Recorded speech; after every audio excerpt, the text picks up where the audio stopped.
When it comes to gender, says the therapist, to not do our jobs. All right, welcome back to the party, everybody. This is Morty, and I am your host, Lutch, aka the Indian Jesus, here to resurrect the second coming of common sense. Let's party. So, guys, I didn't even know that Megyn Kelly was still out there doing her thing, but I don't know which order I'm going to put them out, but we just did a video with her and Ben Shapiro, but I wanted to check out her channel and see what it was all about, and apparently she has her own show, and it's a panel show, and I saw this little clip, and I definitely wanted to share with you guys about gender-affirming care. You know how we love gender-affirming care around here. So let's see what she's got to say. So tell us how your journey sort of evolved from your anxieties to, yes, you're in the wrong body. Yeah, so I want to contrast my experience with Joey's a little bit because I was a person born closer to 1996, not in. So this is a detransitioner. This is, I'm going to guess, born as a female and then transitioned and now has detransitioned back to female. 1996, but, you know, definitely a different era in terms of how the medical field responds to gender dysphoria. And I was even in the early wave of transitioners and detransitioners. I started identifying as trans when I was 13 after finding an online a website and forum for FTM people, which is an online forum, the social contagion. And she was 13 at the time. Now, if you remember from What is a Woman, that Scott detransitioner was saying that the typical time for self-deletions with people who have transitioned is right around 7 to 10 years. So I'd love to know how old she is today and what was the time span between when she started transitioning and when she started detransitioning. But I'm telling you, she is just said herself, she was of the early wave, and this stuff just started to explode about 7 to 10 years ago. So we are unfortunately due for an influx of very unhappy detransitioners. Is, you know, in the trans community, that's female to male transgender people. So women who take testosterone, get double mastectomies, etc. And, you know, I also had trauma from being bullied, and I had a lot of mental health conditions. I had started to develop an eating disorder, and I started to attribute all of my other problems to, well, it's just because I'm born in the wrong body. And that's how it happens. It's that simple. It's that simple. No matter what issues you have, and you're going to have issues going through puberty. If you've gone through puberty, you've had some level of issues. You may not have gotten in any, disorders or anything like that, but you've definitely had a hard time with it. And if you're online in a community that's telling you that, oh, that's because that's because you need to change your gender, you're not going to know any better. This is why parents need to be on top of this. Because you don't know what's happening in these message boards and on social media. And now it's just scrolling through TikTok. It's infesting our society, and it's infesting our children's minds. And it just, it felt like an easier fix somehow than like actually confronting my issues. I don't think I was capable of it at that point. And the first gender therapist I saw was when I was 17 years old. Let me guess. No pushback and gender-affirming care like that. And, rather than like Joey's therapist who tried to help her accept herself as she was, my therapist affirmed me within the first 2 appointments and started calling me he, him. He told my parents during appointment 3 that he thought I should start testosterone at 17. And appointment 3? Let's assume these are the typical 50-minute therapy sessions. What is it that you can get to know about a person in 150 minutes that gives you enough information to say, yes, you should mutilate your body and that will fix everything? What? And, thankfully they were not on board with that. And good parents. I still had a lot of problems. I wasn't very stable. And so, not having, the trans community will say it's awful they didn't affirm me, but, if they had, I could be infertile right now. I could have so many more health issues if I had started that young. If her parents had listened to the doctors, Cat here would be way worse off. This is what a lot of people don't understand. Oh, well, it's doctors. They have PhDs. This stuff, this wokeness has infected every institution. You can no longer trust anything. But I ended up starting later on when I was in my late 20s. And at that point, I just called up Planned Parenthood to, I thought there'd be a process, which is what the trans community will also say often is like, you have to go through therapy or you have to live for a certain amount of time as your preferred gender. But of course you have to, right? They wouldn't allow you to take these hugely altering drugs or do these surgeries, right? But I was prescribed testosterone after just 30 minutes. So we're not even at the 150 minutes. They didn't even take the whole first session. 30 minutes to destroy your life. Despite bringing up my comorbidities, I was just instantly affirmed and I got my prescription the same day. So I wonder why that is. I wonder if it has anything to do with the doctor's incentives, whether monetary or socially. Things have changed a lot from when Joey went to her therapist and I had my experience with gender care. That's shocking. I mean, where are the Joey therapists?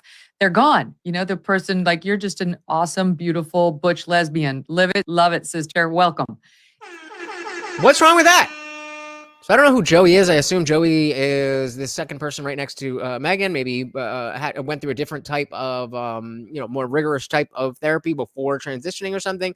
Because this definitely looks like a female face, but presenting as a male. But they're absolutely right.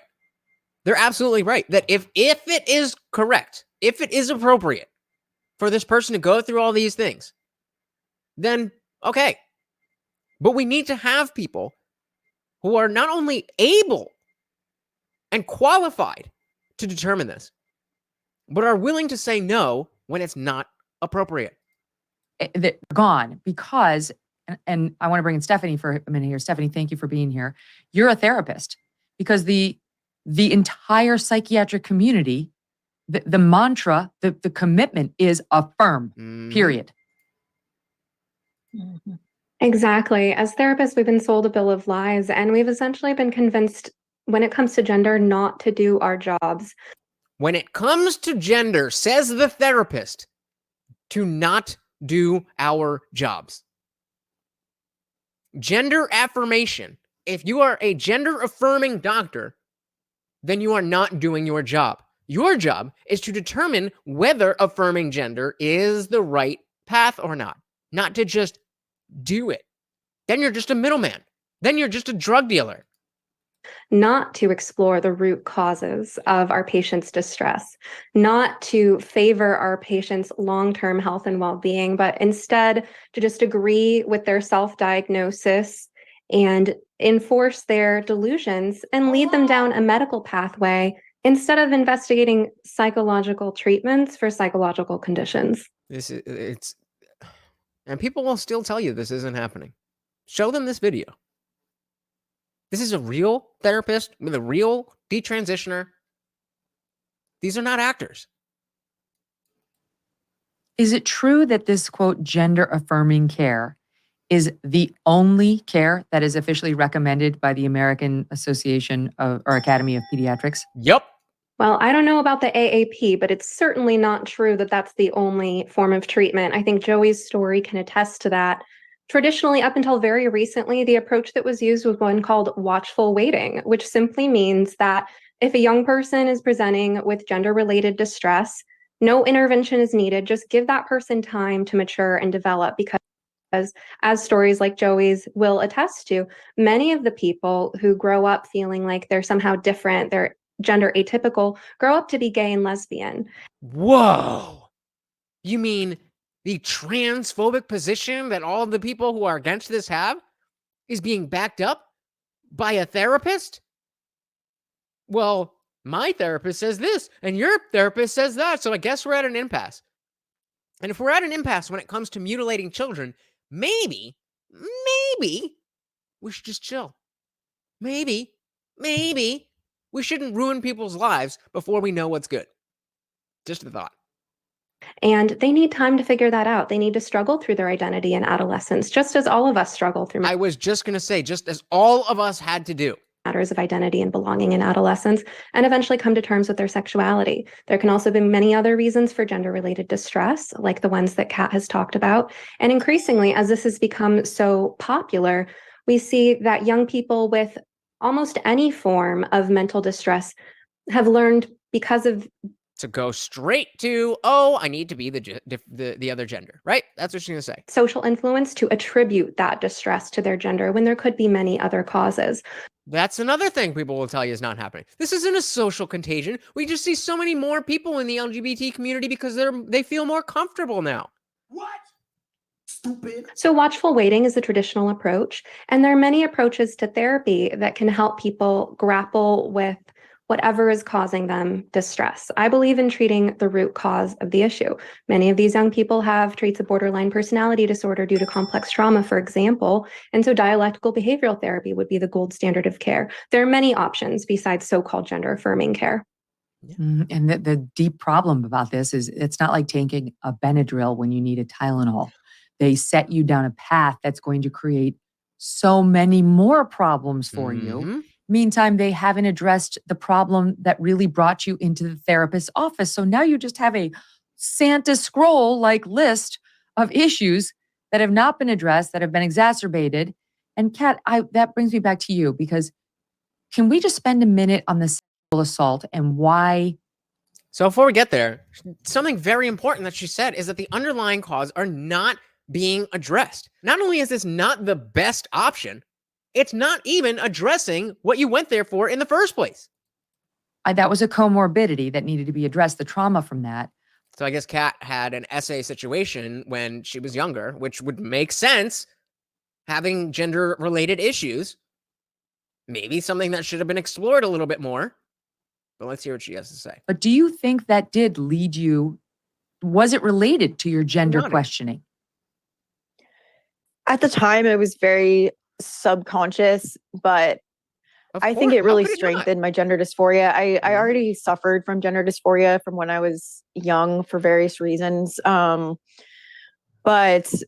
it happened when I was in high school. I was sexually assaulted, and I definitely think that exacerbated my distress and made me feel more urgent about wanting to medicalize and appear as a man.